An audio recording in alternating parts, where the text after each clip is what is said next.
Hello friends, welcome to RR ஃபேஷனின். இது என் சமையலறை பகுதி. இந்த வீடியோவில் நம்ம இடியாப்பம் எப்படி செய்யணுங்கிறது தான் பார்க்க போகிறோம். வாங்க வீடியோக்குள்ளே போகலாம்.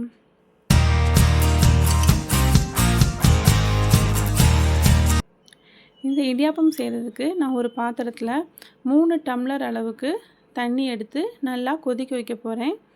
நீங்கள் 3 டம்ளர் இல்லாட்டினாலும் கூடையே எடுத்துக்கோங்க. ஏன்னா இடியாப்பத்துக்கு அளவு தண்ணின்னு எதுவும் கிடையாது. நம்ம மாவை பொறுத்து தான் அதுக்கு தேவைப்படுற தண்ணியோட அளவும் இருக்குது.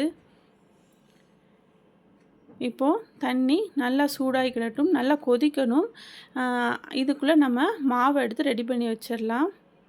இப்போது இதுக்கு 1.5 கப் அளவுக்கு நான் மாவு எடுத்துருக்கிறேன்.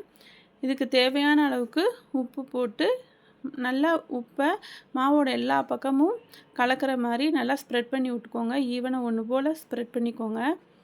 இப்போது தண்ணி நல்லா கொதிக்கணும். தண்ணி கொஞ்சம் கொதி கம்மியாக இருந்துச்சுன்னா மாவு கொஞ்சம் பிசு பிசுன்னு ஆயிரும். அப்புறம் நம்ம இடியாப்பம் புளியும்போது இடியாப்பம் பொழு பொழுன்னு வராது. ஒரு மாதிரி ஒன்றோட ஒன்று ஒட்டிக்கிட்டு பிசு பிசுன்னு ஆயிரும். அதனால் இந்த மாவு பிசைகிற விஷயத்தில் தண்ணி தான் ரொம்ப இம்பார்ட்டன்ட். நல்லா கொதிச்சிடணும். ஓகே, இப்போ நல்லா கொதிச்சிருச்சு.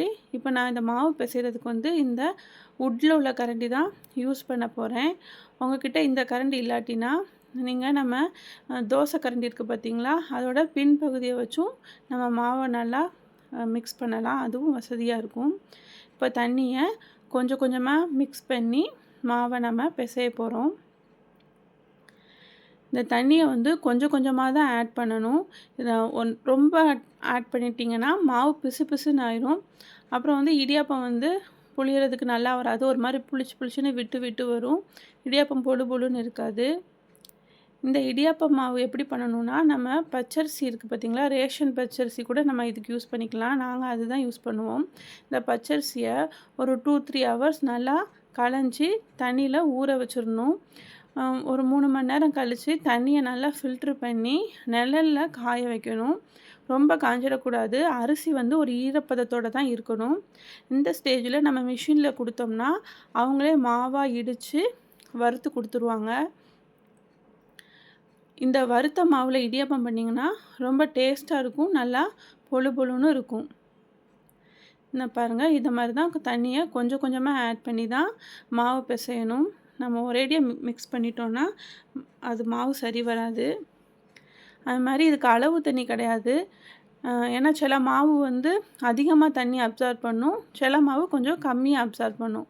அதனால் இதுக்கு அளவு தண்ணின்னு எதுவும் கிடையாது. எனக்கு கொஞ்சம் தண்ணி கம்மியாக இருந்தது. ஸோ அதனால் நான் 2வது தண்ணி சூடு பண்ணி யூஸ் பண்ணிக்கிட்டேன். பாருங்கள், இப்போ மாவு நல்லா கையில் ஒட்டாமல் பிடிக்கிறதுக்கு நல்லா வருது. என் கையில் மாவு ஒட்டவே இல்லை. இந்த ஸ்டேஜில் நம்ம தண்ணி ஆட் பண்ணுறதை ஸ்டாப் பண்ணிக்கலாம். இப்போ இட்லி கொப்பரை பாத்திரத்தில் நான் தண்ணி சேர்த்து கொதிக்க வச்சுருக்கிறேன். இது ஒரு சைடு கொதிக்கட்டும். இதுக்குள்ளே நம்ம இடியாப்பத்தை புழிஞ்சு எடுத்துக்கலாம். இந்த மாதிரி மாவு சூடாக இருக்கும்போது கையில் லேசாக பச்சை தண்ணி தொட்டு இந்த மாதிரி பிசைஞ்சுக்கோங்க. நல்லா கொலக்கட்டை மாதிரி பண்ணிவிட்டு இடியாப்ப உரலில் மாவை ஃபில் பண்ணி எடுத்துட்டு நம்ம இட்லி தட்டிலையே இடியாப்பத்தை புழிஞ்சு எடுத்துக்கலாம். பாருங்கள், மாவு கையில் ஒட்டவே இல்லை. இந்த இடியாப்ப குழல் உட்டில் கூட கிடைக்குதுங்க.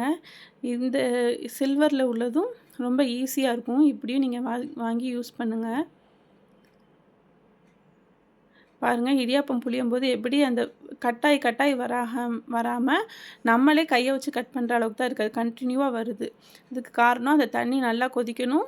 2வது அந்த பிசைகிற பதத்தில் நம்ம பிசையணும். ஒரு குழலுக்கு 4 இடியாப்பம் புளியலாம். இப்போ மாவு எனக்கு தீர்ந்துருச்சு. மாவு ஃபில் பண்ணிக்கலாம்.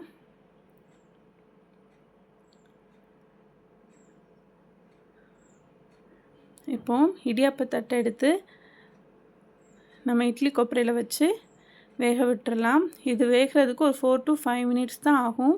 ரொம்ப நேரம் வேக தேவையில்லை. இது இடியாப்ப மாவு சீக்கிரமாக வெந்துடும், வறுத்த மாவுங்கிறதுனால. ஓகே, இப்போ 4-5 மினிட்ஸ் ஆயிடுச்சு. இப்போ எடுத்து பார்க்கலாம்.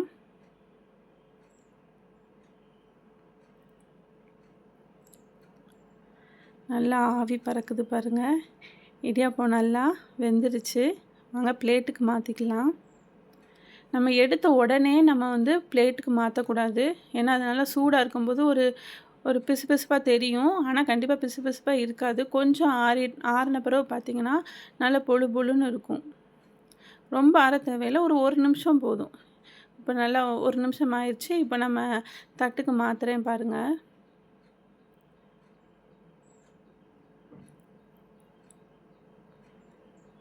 பாருங்கள் இப்போ ஒட்டாமல் நல்லா பொழு பொழுன்னு வந்துருச்சு. இடியாப்பம் தாங்க கஷ்டம். ஆனால் அது செய்கிறது ரொம்ப ஈஸி. அதாவது இடியாப்பம் தான் சிக்கலான இடியாப்பம்னு சொல்லுவாங்க. இடியாப்ப சிக்கல் ஏதோ ஒரு பிரச்சனையை பற்றி சொல்லணும்னா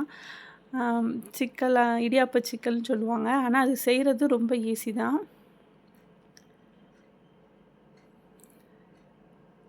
இந்த இடியாப்பத்துக்கு நான் இன்றைக்கி வந்து வெஜிடபிள் குருமா தான் வச்சுருக்கேன்.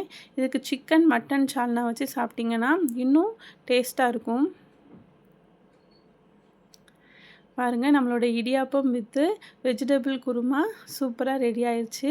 நீங்களும் உங்கள் வீட்டில் எல்லாத்துக்கும் இந்த மாதிரி செஞ்சு கொடுங்க. இந்த வீடியோ பிடிச்சிருந்துச்சுன்னா உங்கள் ஃப்ரெண்ட்ஸ் அண்ட் ஃபேமிலிக்கு ஷேர் பண்ணுங்கள். மறக்காமல் நம்ம சேனலை சப்ஸ்கிரைப் பண்ணுங்கள், லைக் பண்ணுங்கள். தேங்க்யூ ஃபார் வாட்சிங்.